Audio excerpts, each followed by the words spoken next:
आणि त्यामुळे या शब्दाची जी जादू आहे ती आपण समजून घेऊया आणि त्याचा परिणाम कसा आपल्यावर होऊ द्यायचा नाही.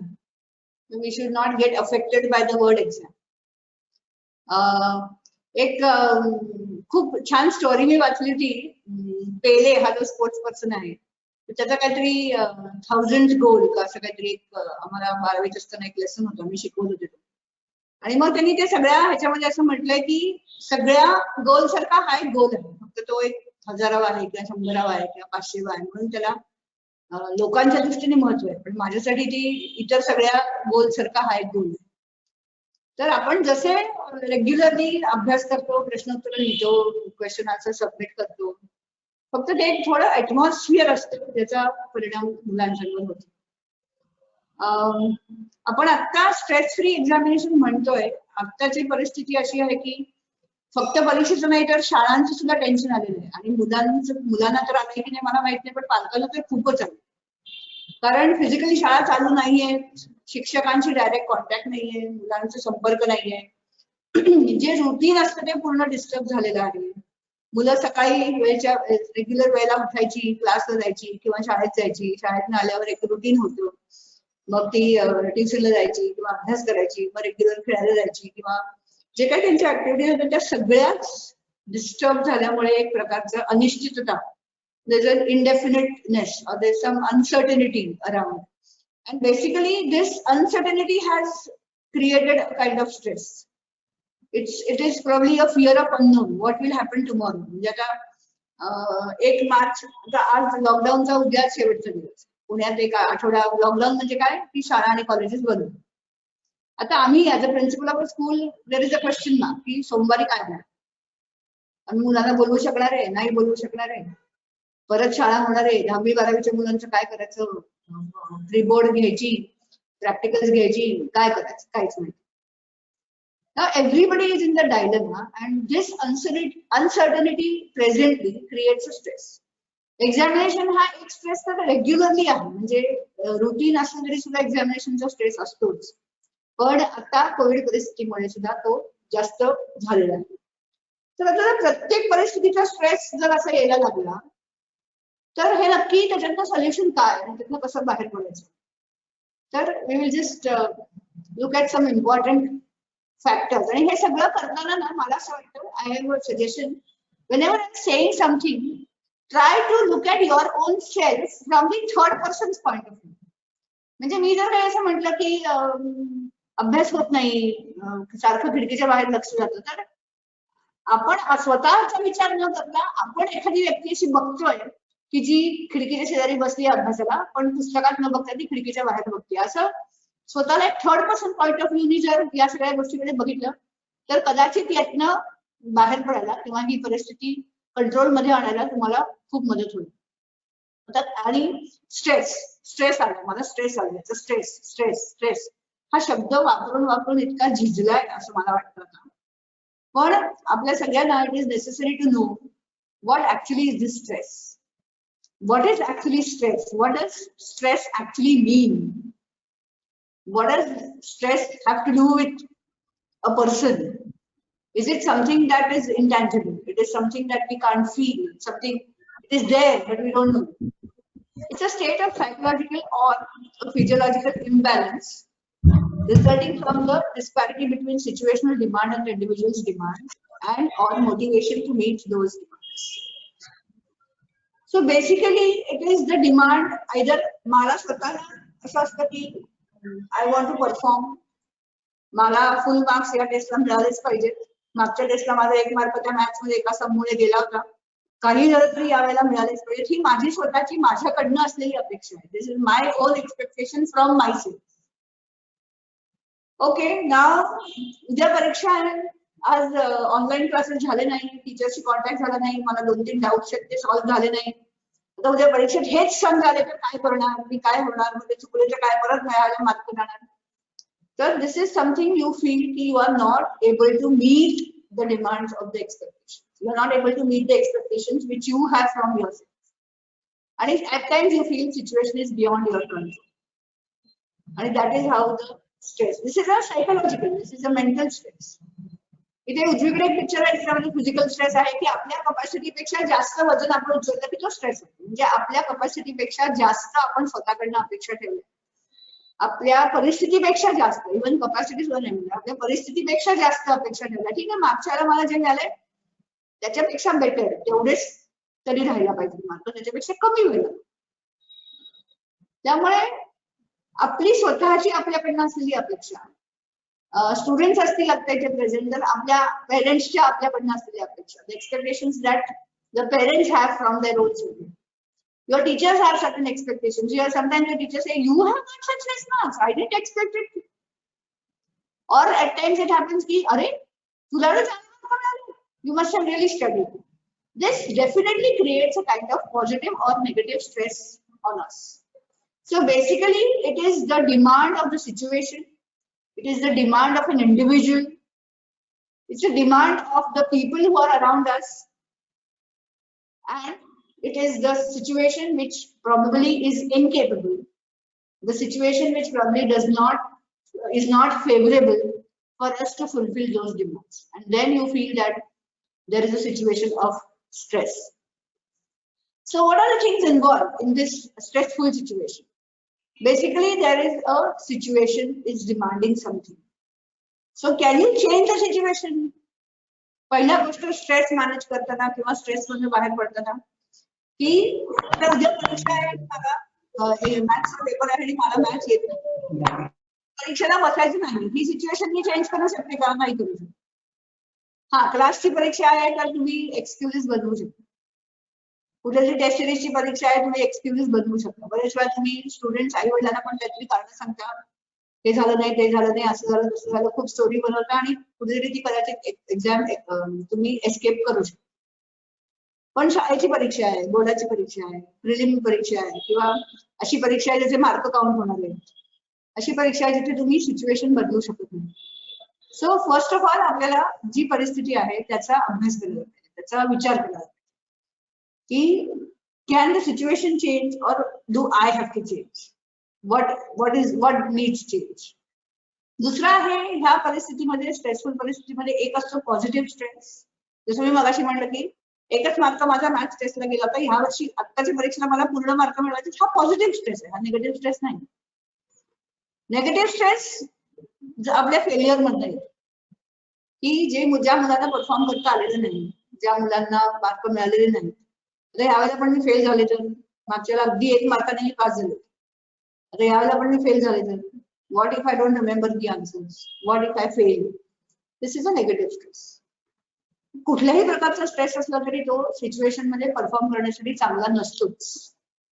आता when demands of the situation are there, when you have certain the situation demands something, then how should you focus, how should you maintain the situation? आता मला हे सांगणं खूप सोपं आहे की स्ट्रेस घेऊ, सगळे असं म्हणतात की स्ट्रेस घेऊ नको, टेन्शन घेऊ नको, स्ट्रेस घेऊ नको.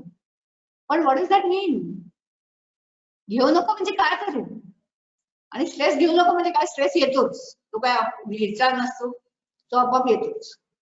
कुठल्या कुठल्या कारणामुळे आपल्याला स्ट्रेस अवॉइड करता येईल किंवा स्ट्रेस मॅनेज करता येईल? स्ट्रेस येऊ दे पण त्याचा आपल्यावर वाईट परिणाम होणार नाही. बेसिकली एक ऑप्टिमिस्टिक अप्रोच की ठीक आहे, जो काही पेपर येईल मला लिहिता येईल पेपर, मी जो काय अभ्यास केला त्याच्यामध्ये मला चांगले मार्क मिळतील. Thinking, thought process very optimistic पण अनरिअलिस्टिक नाही, ऑप्टिमिस्टिक पण अनरिअलिस्टिक नाही. म्हणजे मी 4च चॅप्टरचा अभ्यास केला तरी मला सगळ्या 8 चॅप्टरचे आन्सर्स लिहिता येतील, ही अनरिअलिस्टिक ऑप्टिमिझम. पण मी 4 चॅप्टरचा अभ्यास केला आणि त्याच्या सगळ्या त्या 4 चॅप्टरवर मला जे जे काही प्रश्न येतील ते सगळे मला लिहिता येतील, हा ऑप्टिमिस्टिक. आणि मी इतकी छान तयारी केली की मला हे सगळं आठवेल, मी हे सगळं परीक्षेत छान लिहू शकेल, हा विचार, हा optimistic approach. If you are not prepared for 8 lessons, that if you are expecting that even if I am not prepared, I will remember the content of all the 8 lessons, it is unrealistic optimistic. This optimistic approach has no meaning. It has to be realistic. Secondly, your focus has to be very clear. What do you want to achieve? What is your focus? Generally, I have seen the focus of the students is marks. But remember children, remember parents, marks are not in your control. You are not assigning marks to any question or any answer. The marks are in the control of the teacher, the examiner. So why are you thinking about something which is not in your control and unnecessarily creating stress? What is in your control? Studying properly, presenting your paper, presenting your answer, doing perfect calculations, remembering formulas, remembering tables, doing errorless paper, having good presentation, write answers neatly, arrange them in chronology, put them in points, underline, presentation, margin. All these things are in your control. So your focus has to be very clear. Don't focus on marks because you don't have marks with you. The marks are with somebody else. So just stop thinking about marks. Nobody can think about, and just thinking about marks which is not in your control will unnecessarily add up to your stress. कारण marks तुमच्या हातात नाहीच आहेत. Marks examiner जे कोणी paper check करणार आहेत त्यांच्या हातात आहेत मार्क्स. हा, त्यांनी आपल्याला मार्क्स द्यावे म्हणून आपण काय करावं हे आपल्या हातात. आपला फोकस तो असला पाहिजे की मी नीट अभ्यास करावा, माझी आन्सर्स प्रिपेअर्ड असावी, मला लेसन मध्ये काय ते माहिती असावं, माझे डायग्राम्स मध्ये क्लॅरिटी असावी, मला लेबलिंग नीट करता यावं, माझं कॅल्क्युलेशन नीट असावं, माझा फॉर्म्युला बरोबर असावा, माझे टेबल्स मल्टिप्लिकेशन ऍडिशन तिथे काही सिली मिस्टेक होऊ नये. या गोष्टीकडे आपला फोकस असला पाहिजे. मी असं लिहिलं तर मला 4 मार्क मिळतील. अरे मार्क मिळतील तर तू कोण ठरवणार मार्क मिळतील का? मार्क देणारे वेगळे लोक, ते ठरवतील तुझ्या लिहिण्यावर काय मार्क देतील. त्यामुळे जे तुमच्या कंट्रोल मध्ये आहे त्याचा विचार. So your focus has to be absolutely clear. Getting marks, yes, that cannot be your focus. That can be your objective, but that cannot be your focus. Your focus can be how I can present myself. हा, 2 mark आहे ते 2 मार्कासाठी मला काय द्यायला पाहिजे हे तुम्ही विचार करा. मला 2 पैकी 1 मिळेल का, 2 पैकी 2 मिळतील का, हे तुम्ही नाही ठरवू शकत. तुम्ही फक्त 2 मार्क पैकी 2 मिळवण्यासाठी मला काय करावं लागेल हे ठरवू शकता. त्यामुळे तुमचा फोकस आधी क्लिअर. हे सगळं करण्यासाठी in order to achieve your focus you need proper planning. आणि 100% म्हणजे मी कदाचित 99% असेल मुलं टाइमटेबल करतात, स्वतःच सब्जेक्ट वाईज ठरवतात, कदाचित 4 दिवस 5 दिवस ते फॉलो होतं, नंतर ते काहीतरी कुठे जातं ते टाइमटेबल कुठे असतं माहिती. आणि हे प्लॅनिंग नसल्यामुळे अनेक गोष्टी फेल होतात.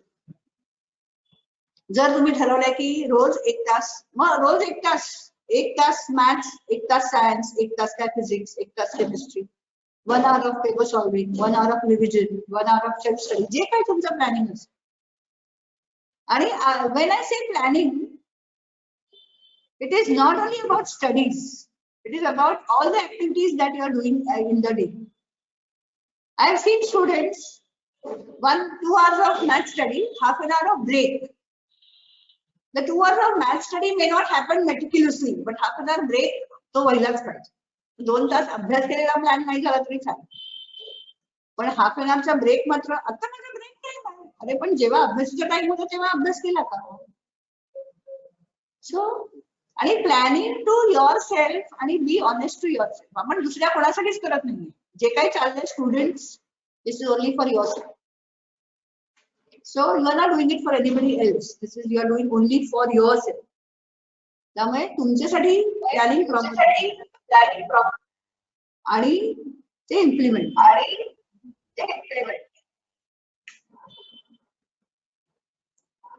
Then you have a set routine. What is a set routine? I have told students or I have told parents that you should have a routine even if it's a holiday. One day prior, you must know how you are going to spend your next day. Now today I think almost all of you are at home.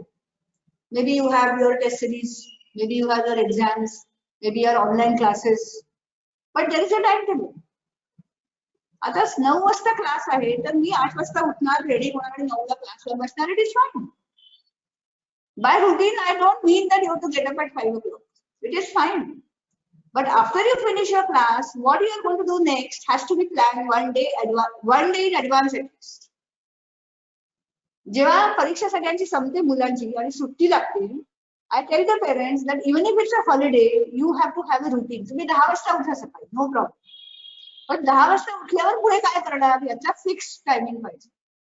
For parents, please understand that not having a routine creates a lot of uncertainty and stress. Uncertainty मुळे एक insecurity तयार होते मुलांच्या मनात, ते express करू शकत नाही. पण त्याच्या बदल्यात मग चिडचिड होणे, भांडणं होणे, खूप लवकर राग येणे, टेम्पर लूज होणे, कशावर कॉन्सन्ट्रेशन न होणे, या सगळ्या गोष्टी त्याचाच परिणाम. तर आदल्या दिवशी रात्री झोपताना प्रत्येकाला माहिती पाहिजे की उद्या मी माझा दिवस कसा स्पेंड करणार आहे. ठीक आहे, मी उद्या सकाळी काय मला एक म्युझिक आवडत असेल तर मी गाणं म्हणत माझं काय प्रॅक्टिस करणार, या मी म्युझिक माझ्या 2-4 मैत्रिणींना बोलवलं मी म्युझिकची प्रॅक्टिस कर. ठीक आहे, तुम्ही 1 तास प्लॅन केला पण तू 2 तास झाले मान्य, पण त्याच्यानंतर तुम्ही काय करणार हे तुमचं सेट पाहिजे आधीच आदल्या दिवशी, की जेव्हा तेव्हा माझी म्युझिकची प्रॅक्टिस संपेल त्याच्यानंतर मी काय करणार. मी रिडिंग करणार, मी आईला घरात मदत करणार, मी रेस्ट करणार, मी पुस्तक वाचणार, मी काय करणार. त्यामुळे दिवसाचं रुटीन हे प्लॅन नसल्यामुळे सुद्धा अनसर्टेनिटी येते आपल्या दिवसाला, आणि दिस अनसर्टेनिटी क्रिएट स्ट्रेस. आता काय करू मी, अशी जेव्हा परिस्थिती येते आता काय करू मी, ही अनसर्टेनिटी. आणि all of us have to avoid this. Basically unfortunately Covid सिच्युएशनमुळे आपल्या सगळ्यांच्या आयुष्यालाच एक अनसर्टेनिटी आलेली आहे, त्यामुळे एक वेगळ्या प्रकारचा स्ट्रेस निर्माण झालाय, ही खरी गोष्ट. पण ती परिस्थिती आपण आपल्या कंट्रोलमध्ये आणू शकत नाही का, त्या परिस्थितीवर काहीच करू शकत नाही. पण जे आपल्या हातात आहे, whatever is in our control, at least we should work on that. Setting a routine is in our control. You may decide to sleep for 1 hour, that's fine. कधी कधी 1 तास झोपलं तर 1.5 तास होतं, आपण 4 वाजता उठणार असतो 4:30 ला उठतो, ठीक आहे, दॅट्स ओके. पण what are you going to do after that has to be plan 1 day before. The parents and the student, this is a very very important factor to avoid stress. तुमचा दिवस plan असेल तर तुम्हाला stress आहे हा विचार करायला सुद्धा वेळ नाही. स्ट्रेस येतो कारण तुमचा दिवस प्लॅन नसतो, तुमच्या ऍक्टिव्हिटीज प्लॅन नसतात, तुमचं रुटीन सेट नसतं, त्याच्यामुळे एक अनसर्टेनिटी येते. This uncertainty is a cause of stress many times. Now there are 2 types of stress. One is positive stress, one is negative stress. स्टुडंट्सच्या लाईफमध्ये जनरली पॉझिटिव्ह स्ट्रेस ही अचीवमेंटमुळे असते. जे फर्स्ट रँकर असतात, जे 90% वाले असतात, किंवा ज्यांना IIT JEE ला जायचंय, ज्यांना इंजिनिअरिंगला जायचंय, त्यांना एका प्रकारच्या मार्कांची सवय असते.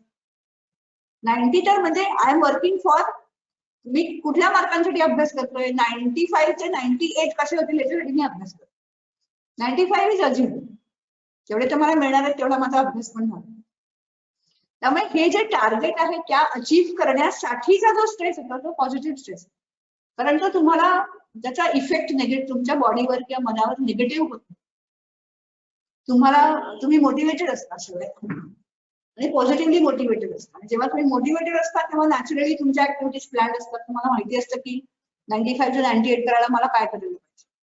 मे बी मला टीचर्सच्या टचमध्ये कॉन्स्टंटली राहिलं पाहिजे, मे बी जो अगदी छोट्या छोट्या माझ्या सिली मिस्टेक्स ते अवॉइड केल्या पाहिजे, थोडा प्रेझेंटेशनवर फोकस केला पाहिजे, जे काय असेल ते.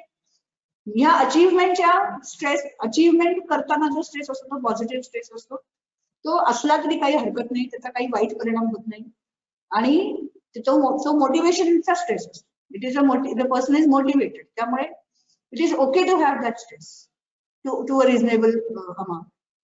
रिस्पॉन्सिबिलिटीचा एक स्ट्रेस असतो, तो प्रत्येकाने बघितला पाहिजे की तो खरंच पॉझिटिव्ह स्ट्रेस आहे की मला आता पहिला नंबर 10वीला मिळाला होता, तर 12वीत पण, म्हणजे शाळेत मी पहिला होतो बोर्डात, 12वीत पण मी पहिला असलो पाहिजे, ही एक रिस्पॉन्सिबिलिटी आहे माझी. आणि आता सगळ्या परीक्षांमध्ये 11वीत पण मी पहिला होतो, सगळ्या मार्काच्यात मला हायएस्ट मार्क आहे. आत्ताही मी जेव्हा मित्रांशी बोलतो तेव्हा किंवा मैत्रिणींशी बोलतो तेव्हा मला कळतं की माझा अभ्यास जास्त चांगला झाला याच्यापेक्षा. पण then that is a stress of sense of responsibility, की खूप बर्डन त्याचं घेऊ नका. कारण if you know you are motivated, if you know your achievements, if you know your goal, if you are working for it, then it is okay to be just aware of it rather than being under stress. Negative stress हा मात्र फार घातक आहे, जिथे तुम्ही prepared नसता, अभ्यास झालेला नाही, एवढा पोर्शन आहे, मॅथ्स कळलेलं नाही, you have not understood, certain concepts are not clear, chemical equations पाठ होत नाहीये, फिजिक्सच्या कॉन्सेप्ट माहिती नाहीयेत, मॅथ्स फॉर्म्युला येत नाहीये. ही जी अनप्रिपेअर्डनेसची सिच्युएशन आहे हा निगेटिव्ह स्ट्रेस. मार्क्सची सिक्युरिटी नाही. मी आता हे लिहितो पण मला मिळतातच मार्क असं माहिती नाही.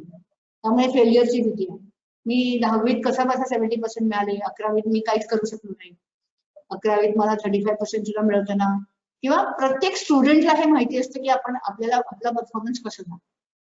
आणि हा निगेटिव्ह स्ट्रेस जो आहे हा जास्त प्रमाणात आपल्याला वर्कआउट करायचा आहे, याच्यावर आपल्याला जास्त प्रमाणात फोकस करायचा आहे की we should not have bad effects of negative stress. ती आपली तयारी नाही, आपण घाबरलेलो आहोत. तर ह्याच्यासाठी निगेटिव्ह स्ट्रेस डील करण्यासाठी आपल्याला काम करायचं आहे. पॉझिटिव्ह स्ट्रेसची कारण आता मी सांगितली की चांगला टॅलेंट असेल, क्रिएटिव्हिटी असेल, आउटस्टँडिंग परफॉर्मन्स असेल तर एक रिस्पॉन्सिबिलिटी आणि अचीवमेंटमुळे. आणि हा पॉझिटिव्ह स्ट्रेस काही प्रमाणात प्रत्येक माणसावर असावा, म्हणजे जर तो नसला तर थोडासा ओव्हर कॉन्फिडन्स पण येतो की हा मला काय जमतच आहे, मला काय येतच आहे. पण हा एक अचीवमेंटचा किंवा रिस्पॉन्सिबिलिटीचा स्ट्रेस असावा प्रत्येक माणसामध्ये, त्याच्यामुळे माणूस थोडासा कॉशियसली आणि एकदम केअरफुली काम करतो, मोटिवेशनली काम करतो. नेगेटिव्ह स्ट्रेस कशामुळे येतो की एक तर फिजिकली आजार असेल मुलांना, काही there are some challenges that creates a kind of stress की अरे मला जमत नाही, लक्षात राहत नाही त्या मुलांच्या, they cannot remember. Psychological stress because may be the atmosphere is not good, म्हणजे पेरेंट्स काही वेळेला काय होतं की they have certain expectations from the students, आणि if they don't fulfil then parents tend to get some negative remarks. अरे हा ना काही करणारच नाही, मला ना काही जमणारच नाही, मी काही केलंच नसेल, असं लेबलिंग होतं टीचर्स कडून किंवा पेरेंट्स कडून किंवा फ्रेंड्स कडून. या सायकोलॉजिकल रिझन्समुळे सुद्धा एक निगेटिव्ह स्ट्रेस निर्माण होतो. प्रोफेशनल रिझन्स म्हणजे ऑफकोर्स की शाळेमध्ये टीचर्स हे म्हणतात की तुला जमणार नाही. इनफॅक्ट ऍट टाइम्स अशा एक्सटेंड येतात की तू जॉब घेतोस का, पुढच्या वर्षी बसतोस का, अशाने तर आणखीनच फिअर मुलांच्या मनात निर्माण होतो. It really creates a kind of negative stress. So we need to avoid that. We need to basically check what are the causes of such stress and work on it. Positive stress बद्दल फार काही बोलायची गरज नाहीये, कारण positive stress हा सगळ्यांनाच खूप चांगला असतो. It is you are always prepared. In fact you are looking forward to some certain challenges. In fact, that stress किंवा ती एक anxiety level, it works as an energy for you, and you are really very alert. You want to perform, you want to show your performance, you want to display your talent, and it definitely leads to a good level of performance. It really leads to a good achievement. So positive stress effects चांगले असतात, पण negative stress effects मात्र maybe students fall sick, they are ill. आणि let me tell you, since parents are here, की ह्या स्ट्रेसचा परिणाम म्हणजे मुलं अभ्यास करत नाहीत असं जर पालकांना वाटत असेल, कदाचित मुलं काहीतरी अभ्यास करतही असतील जी पालकांशी कम्युनिकेट करत नसतील, पण मुलांच्या अभ्यासामुळे पालकांना सुद्धा असा स्ट्रेस येतो किंवा बघावं मॅडम तो सारखा मोबाईल घेऊन बसलेला असं म्हणतो, नक्की काय करतो हेच मला माहिती नाही, विचारलं तर बोलत नाही, प्रश्नांची उत्तरं देत नाही, हो मी करतोय मला झालंय असं म्हणतो. आता ऑनलाईन टेस्टमुळे सगळ्यांचेच परफॉर्मन्सेस चांगले येतात. ऑफलाईन टेस्टमध्ये ऍटलीस्ट कळत तरी होतं की मुलाचा परफॉर्मन्स होतोय का नाही. सायकोलॉजिकल पण इफेक्ट होतो की मोटिवेशन राहत नाही, मला जमणारच नाहीये, मला येणारच नाहीये, मी करू शकणारच नाहीये, अशा प्रकारची एक थॉट प्रोसेस मुलांच्या मध्ये निर्माण होते. आणि ह्या गोष्टीमुळे त्यांचे इंटरपर्सनल मित्रांशी बिघडतात रिलेशन्स, भांडणं होतात, वाद होतात, किंवा एकटेपणा येतो मुलांना. किती कोणाच्या कंपनीत जायला नको, नातेवाईकांच्यात जायला नको, शेजारी पाजारी मिक्स व्हायला नको, आपण एका रूम मध्ये बसावं, मोबाईल घेतला की सगळ्यांना वाटतं आपण अभ्यास करतोय, ऑनलाईन क्लासेस चालू आहेत. त्यामुळे मुलं अशी समाजापासून सोसायटीपासून लांब जायला. आणि त्याचा प्रोफेशनल म्हणजे आणि शाळेमध्ये कॉलेजमध्ये टीचरशी बोलायला डाऊट असला तरी, जरी टीचर्स खूप ओपन असते, जरी टीचर मदत करायला तयार असले, तरी त्यांना असं वाटत, मुलांना असं वाटत राहतं की अरे मी यांना फालतू डाऊट आहे का, माझं कोणी डाऊट सॉल्व्ह करेल का, सगळे टीचर म्हणतात मी काही करू शकत नाही, मला कोणी मदत करणार नाही. त्यामुळे या सगळ्या गोष्टीचा परिणाम मुलांवर होतो आणि ते आपल्याला पालक म्हणून टाळायचे. मुलांनी सुद्धा या गोष्टीचा परिणाम करून घेऊ नका. मी एक काउन्सिलर आहे, त्यामुळे असं कोणालाही वाटलं तर माझा नंबर घ्या सरांकडनं, मला कॉन्टॅक्ट करा. आपण कुठल्याही क्षणाला मुलांना निगेटिव्ह स्ट्रेस मधून पॉझिटिव्ह स्ट्रेस कडे नेऊ शकतो, पालकांना नेऊ शकतो. आणि मुलांना if at all any of your friend you feel is suffering like this, please help him, help her. If at all anybody is not performing, help them to perform. You may not study for them, but at least talk to them, support them. त्यांना एक emotional security द्या. अरे काही बिघडत नाही रे, तुला मिळाले mark असू दे, तू पुढच्या परीक्षेला ट्राय कर, चल आपण एकत्र अभ्यास करू. यु नो, असं काहीतरी एक त्यांना हे करा, मोटिवेट करा, त्यांना इन्स्पायर करा. पण कारण ना असं हे सतत होत राहिलं तर त्याचे लॉंग टर्म परिणाम थोडे वाईट असतात. तर coping with the stress specially related to exams, आता आपण एक्झाम्स बद्दलच बोलतोय, तर एक सपोर्ट सिस्टीम पाहिजे. सपोर्ट सिस्टीम म्हणजे काय, तर मुलं रात्री अभ्यास करतात, रात्री उशिरापर्यंत बसतात. नॉट नेसेसरीली की तुम्ही अगदी त्यांच्या रूम मध्ये शेजारी त्यांच्या बसा, पण त्यांना कळू दे की अरे आई किंवा बाबा थोडे जागे आहेत, बरं कोणतरी आहे घरात आपल्याला सपोर्ट म्हणून. त्यामध्ये त्याला चहा हवाय का विचारायचं, ते डिस्टर्ब होत नाही, पण घरात कोणतरी जाग नाही.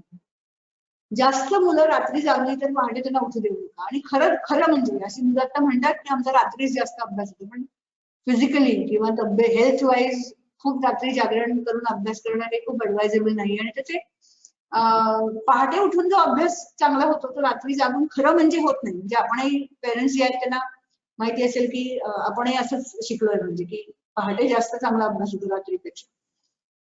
पण अशा प्रकारची एक सपोर्ट सिस्टीम, मी मगाशी जे म्हटलं की कम्युनिकेशन, मुलांची कम्युनिकेशन स्किल, की मुलांना कम्युनिकेट करा, त्यांच्याशी बोला.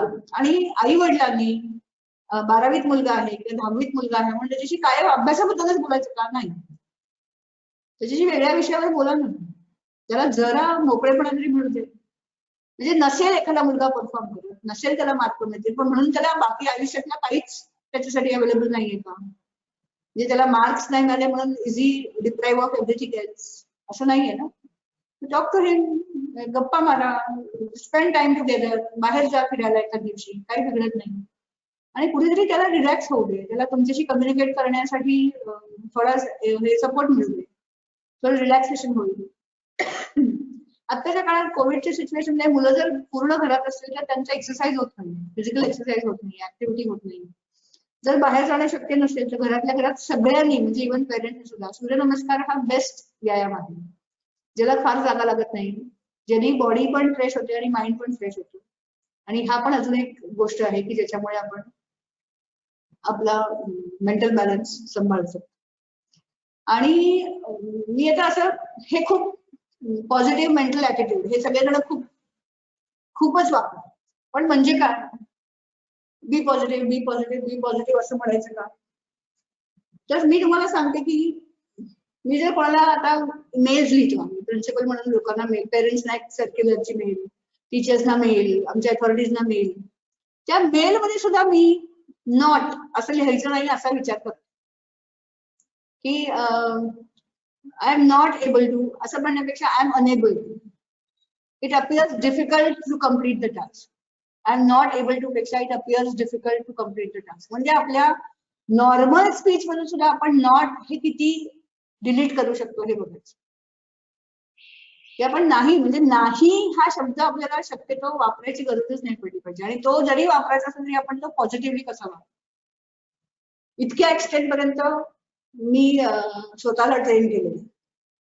आता बोलताना कदाचित झालं असेल, पण लिखाणाच्या लिहिताना, कारण तो लिहिलेल्या वाचनाचा इम्पॅक्ट खूप असतो.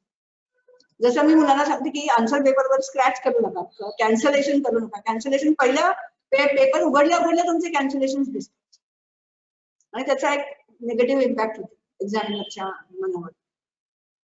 त्यामुळे एक मिनिट विचार करा आणि ते वाक्य लिहा, पण खोडावर नाही लागलं पाहिजे. तसं निगेटिव्ह लिहायला किंवा बोलायची वेळ नाही आली पाहिजे. कोणीही तुम्हाला म्हणाले येतोस का, तर जरा अवघड आहे बरं का, नाही रे मी नाही येत असं न म्हणता, जरा कठीण आहे रे, जरा आणखीन 2-4 कामं आहेत, किंवा जरा दुसरीकडे वेळ घालवायचा विचार आहे, किंवा दुसरं काहीतरी करायचा विचार आहे, नाही म्हणण्यापेक्षा. असं काही करता येते का बघा, स्पेशली मुलांनी. आता पेरेंट्सनी पण खरं करायला हरकत नाही. आणि सगळ्या गोष्टीमध्ये बॅलन्स, म्हणजे परीक्षा आहे किंवा आपण घरात आहोत किंवा आता उद्यापासून परीक्षा सुरू आहे म्हणून 24 तास अभ्यास असं नाही होत. दिवसातला प्रत्येक वेळ हा वेगवेगळ्या गोष्टींसाठी बॅलन्स करायला पाहिजे. आपल्याला physical activity, recreation, exercise, free time आणि अभ्यास या सगळ्याचा बॅलन्स करायला पाहिजे. एकच एक गोष्ट आपण फक्त मजा करू शकत नाही, आपण फक्त कामच करू शकत नाही, आपण फक्त खेळूच शकत नाही, आपण फक्त अभ्यास करू शकत नाही. तर दिवसभर प्रत्येक गोष्टीसाठी थोडा थोडा वेळ देऊन हे बॅलन्सिंग केलं पाहिजे, तर आपलं माइंड फ्रेश राहतं या सगळ्या गोष्टी. त्यामुळे बेसिकली स्ट्रेस ही आपल्या मनाला ट्रेन करण्याची गोष्ट आहे. मनाला ट्रेन करण्याची गोष्ट आहे. मी बघितलंय बऱ्याच मुलांना आम्हाला सकाळी उठवतच नाही, जागच नाही मला विषयी. तुम्ही एक जर एक्सरसाइज केला असेल मुलांनी स्पेशली रात्री झोपताना तुम्हाला झोप लागेपर्यंत जर तुम्ही तुमच्या मनाला सांगितलं की मला 4ला उठायचं, 4ला उठायचं, 4ला उठायचं, 4ला उठायचं असं स्वतःच्या मनाशी म्हणत राहिला झोप लागेपर्यंत, तर विदाउट एनी अलार्म तुम्हाला 4 वाजता जागा. हे कोणीही करून बघा. आणि दुसरी गोष्ट, कुठलीही गोष्ट जर तुम्ही 21 दिवस केली, 21 दिवस इन्क्लुडिंग रविवार, की 5 वाजता उठायचं, मग एखाद्याला रविवारी पण 5 वाजता उठायचं, अशी 21 दिवस कोणतीही म्हणजे चांगली किंवा वाईट कोणतीही गोष्ट केली तर त्याची तुम्हाला सवय होते. It becomes a habit. त्या गोष्टी खरोखरीच करून बघा, या सायकोलॉजिकली प्रूव्ह गोष्टी. पण सगळ्या गोष्टी करताना त्याचा बॅलन्स ठेवा. कुठलीही गोष्ट एक्सेस झाली तरी ती स्ट्रेस क्रिएट करते. कुठलीही म्हणजे खेळ जरी एक्सेस झाला, व्यायाम एक्सेस झाला तरी त्याचा स्ट्रेस येतो आणि अभ्यास एक्सेस झाला तरी त्याचा स्ट्रेस येतो. त्यामुळे सगळ्या गोष्टीचा बॅलन्स मेंटेन ठेवणं हे अतिशय गरजेचं आहे. These are certain methods, these are certain ways that you can manage your stress. मी मगाशी म्हटलं तसं की look at it from somebody's point of view. You are looking, whenever you are thinking of all these things, it is for somebody. You will look at yourself from a third person's point of view. Physical wellness माझा आहे का, तुम्ही स्वतःला imagine करा की अरे मी सकाळी कितीला उठतोय, मी काय काय फिजिकली काम करतोय, मी व्यायाम करतोय का, माझ्या फिजिकल ऍक्टिव्हिटी बरोबर होत आहेत का, माझ्या शरीराला काहीतरी एक्सरसाइज होतोय का, माझ्या बॉडीला एक्सरसाइज होतोय का. आणि मी तुम्हाला अजून एक गोष्ट सांगते, इव्हन सायकोलॉजिकली हे प्रूव्ह झालंय, जी मुलं बेसिक स्पोर्ट्स खेळतात, म्हणजे मी असं म्हणत नाही की अगदी कॉम्पिटेटिव्ह स्पोर्ट खेळलं पाहिजे, पण ज्यांना अगदी गल्लीतल्या मुलांबरोबर खेळायला आवडतं, म्हणजे अगदी लपाछपी असेल किंवा डब्बा ऐसपैस असेल, ज्यांना हे खेळ खेळलेले आहेत ज्या मुलांनी किंवा ज्यांना हे खेळ खेळायला आवडतात, ती मुलं मेंटली चांगलं कॉन्सन्ट्रेट करू शकतात आणि त्यांची अभ्यास करण्याची कपॅसिटी चांगली असते, त्यांचा अकॅडमिक परफॉर्मन्स कंपॅरेटिव्हली चांगला असतो. कारण खेळ खेळताना तुम्हाला बेसिकली टीम स्पिरिट असतं, तुम्हाला स्पोर्ट्समन स्पिरिट असतं, तुम्हाला स्ट्रॅटेजी करावी लागते, तुम्हाला फोकस करावा लागतो, तुम्हाला कॉन्सन्ट्रेट करावं लागतं, तुम्हाला तुमची physical ability to the maximum exploit करावी लागते आणि या सगळ्या गोष्टींचा तुम्हाला अभ्यासात कॉन्सन्ट्रेशन करताना पाहिजे. तर मला असं म्हणायचं नाही की कॉम्पिटेटिव्ह स्पोर्ट्स खेळलं पाहिजे किंवा अगदी नॅशनल आणि डिस्ट्रिक्ट लेवलवर स्पोर्ट्स खेळलं पाहिजे, पण खेळलं पाहिजे. मुलांनी शाळा कॉलेजमध्ये ग्राउंडवर जाऊन काहीतरी खेळलं पाहिजे. सगळ्या टीम इव्हेंटमध्ये खेळ खेळला पाहिजे, ज्याचा परिणाम तुमच्या मेंटल अलर्टनेसवर होतो. You become very alert when you play sport आणि that helps in your studies. दुसरा आहे इमोशनल इंटेलिजन्स. हा खूप मोठा सब्जेक्ट आहे, पण are you sensitive to things, specially parents. आणि अयांना ही गोष्ट लगेच कळते. Please excuse me, there is a spelling mistake here.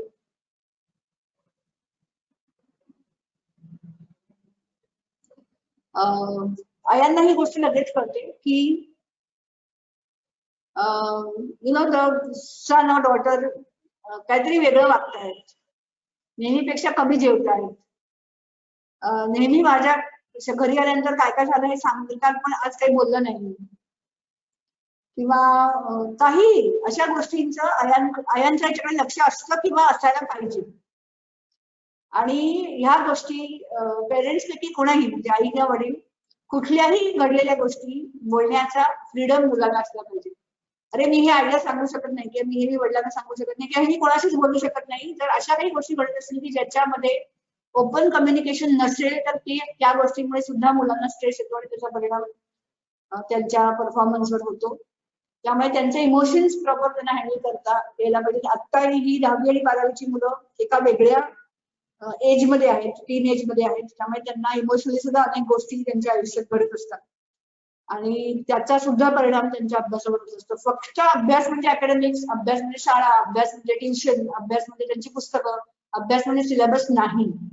तर अभ्यास म्हणजे त्यांचा फिजिकल ऍक्टिव्हिटी, अभ्यास म्हणजे त्यांचा एक्सरसाइज सुद्धा, अभ्यास म्हणजे त्यांचे इमोशन सुद्धा. अभ्यास म्हणजे ती मुलं काय वाचतायत, काय बोलतायत, कोणाशी गप्पा मारतायत, काय विषयावर गप्पा मारतायत, त्यांच्या मनात काय चाललंय ह्याचा सुद्धा त्यांच्या अकॅडमिक्सवर परिणाम होत असतो. आणि त्याच्याकडे सुद्धा पालकांनी, मुलांनी स्वतः सुद्धा, आता मुलं एवढी मोठी आहेत, 12वीची मुलं खरंच मोठी आहेत की त्यांना कळू शकतं आपल्या मनात काय विचार चाललाय आणि आपल्याला कशामुळे डायव्हर्जन होतं. 12वीच्या मुलांसाठी मी अगदी एक गोष्ट खूप स्पष्ट सांगते, म्हणजे माझ्या शाळेत पण 12वीची मुलं आहेत.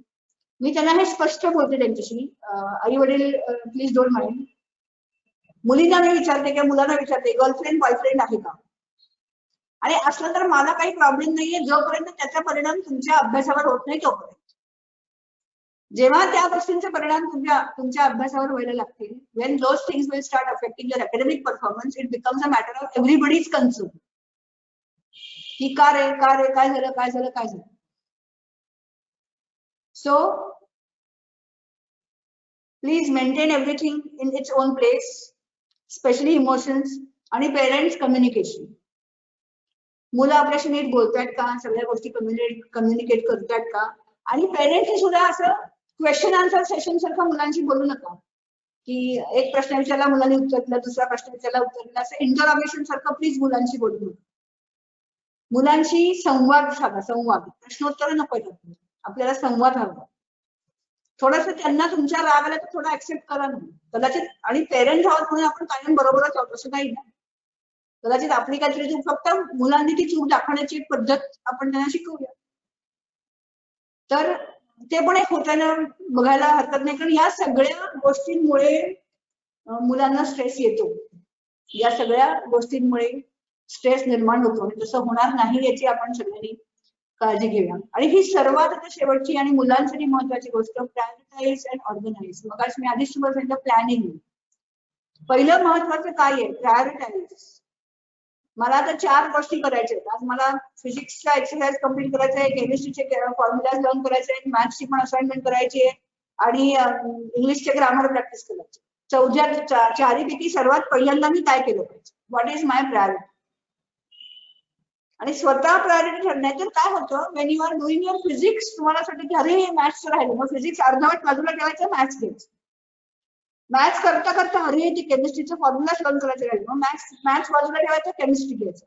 असं करण्यामुळे तुमच्या कुठल्याच विषयाचा अभ्यास धड होतो. त्याच्यापेक्षा जर आज आपण ठरवलंय टाइम टेबल मध्ये 4 विषयांचा अभ्यास आहे, तर प्रायोरिटी ठरवा की आपल्याला पहिल्यांदा कुठल्या विषयाचा अभ्यास करायचा, आणि हे मनाशी ठेवा की दुसऱ्या विषयाचा पण मी करणार आहे ना, मग आता मला याच्यावर फोकस कर. मॅथ्स पण मी करणार आहे ना 2 तासानंतर, पण आता मला फिजिक्सवर फोकस कर. तर स्वतःची स्वतः प्रायोरिटी ठरवा आणि त्याप्रमाणे स्वतः फोकस करा. आणि प्रायोरिटी ठरवली की आपोआप तुमचा अभ्यास ऑर्गनाइज होत जातो, की आज मी 4 पैकी 2 विषय सकाळी करणार आहे, 2 विषय दुपारी करणार, या 2 पैकी पहिल्यांदा मी हे करणार आहे, दुसऱ्यांदा हे करणार. हे तुमचं प्रायोरिटी ठरल्या की आपोआपच अभ्यास ऑर्गनाइज होतो. त्यामुळे ह्या गोष्टीचं, आणि हे रोजच्या रोज करायला पाहिजे. आणि स्टुडंट्स आणि पेरेंट्स हे फक्त अभ्यासाच्या बाबतीत नाही, तर हे सगळ्या बाबतीत आपण केलं तर सगळ्याच गोष्टी, आपल्याला स्ट्रेस हा प्रकारच येणार नाही. मग येईल तो फक्त पॉझिटिव्ह स्ट्रेस येईल, नेगेटिव्ह स्ट्रेस येणारच नाही. आणि म्हणजे हे खूप असं सगळं आदर्श आहे का की अरे सगळं चांगलं आहे, सगळ्यात नाहीये, सगळ्या गोष्टी जागच्या जागी नाहीये. पेरेंट्ससाठी खूप चॅलेंजेस आहेत.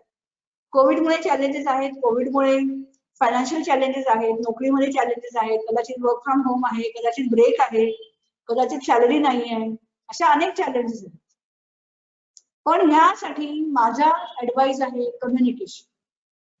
सगळ्या गोष्टी कुठल्या तरी घरातल्या एकत्र माणसांनी मिळून कम्युनिकेट करा. आणि तुम्ही असं समजू नका की तुमच्या मुलांना याचा त्रास व्हायला नको, मुलांना या गोष्टी सांगा. मी तुम्हाला सांगते, शाळेत मुलं येतात तरी टेन्शन मध्ये असतात, तरी काय झालं, काय टेन्शन आहे, कारण का टेन्शन आहे माहित नाही, पण आई बाबा टेन्शन मध्ये आहे, कारण की का टेन्शन मध्ये आहेत माहिती नाही, त्याच्यामुळे मला टेन्शन. मुलांना हे कळतं की काहीतरी आई बाबा टेन्शन मध्ये आहेत, काहीतरी परिस्थिती बिघडली आहे. मुलांना हे सांगा, त्याला त्याची जबाबदारी कळते, त्याला त्यांची सेन्सिटिव्हिटी कळते. त्यामुळे communicate, it is very important. Parents please communicate with children. आणि चिल्ड्रन प्रायोरिटाइज अँड ऑर्गनाइज. ठीक आहे, आईला त्रास, आईचा खूप काहीतरी कोणी पाहुणे, तिला काम आहे, पण आई मला एक अर्धा तासाचा वेळ दे, मी एवढं संपवते आणि मग तुला मदतीला येते. सो तुमची पण प्रायोरिटी ठरली, आईला पण माहिती की अर्ध्या तासानंतर आपल्याला मदतीला आपली मुलगी येईल. So things get organized. Without communication, without priority, without focus, काहीही सिस्टमॅटिकली होत नाही आणि त्याच्यामुळे तो स्ट्रेस वाढत जातो. ही स्टेप मुलांसाठी आहे. पहिली तयारी काय मुलांची, I want to do it, मला नाही करायचं. दुसरं, आय कांट डू इट. तिसरं, ठीक आहे, I want to do it, let me try. आता if I am to try, how do I do it. आता मी कसं करू जर मला ट्राय करायचं असेल? Okay, I will try to do this. I will try to do it in this pattern. Arey, I know I can do it. Now I know I can do it, so I will do it. And then, yes, I have done it. He generally thought process मुलांची असते अभ्यासाच्या वरती. पण या process मधनं जायला पाहिजे. I want to do it च्या नंतर थांबवायचं नाही स्वतःच्या मुलाला. No, your mind keeps on trying. So try to do it. Let your mind explode. And I'm sure if you go through this process, if you plan, if you focus, if your objectives are clear, if you have a good support, if you communicate, if you plan, I'm sure you will be able to do exams, your studies without stress. There's a little joke below this. My doctor told me to avoid any unnecessary stress. So I didn't open his bill, the doctor's bill. Naturally, it's very stressful. So thank you so much for giving me a patient hearing. I hope certain tips that I have shared with you will help you perform better, organize better, focus on your studies, and ultimately achieve good results. This will also help parents in their interaction of the children. Areas where they can help their child, areas where you can need to organize, you need to plan maybe together and go ahead in this journey. And let's pray that this COVID situation gets over as early as possible and we are all again physically in front of each other. Thank you so much. Thank you, Srividyan's Academy, for this invitation and giving me an opportunity to share my experiences with students. I hope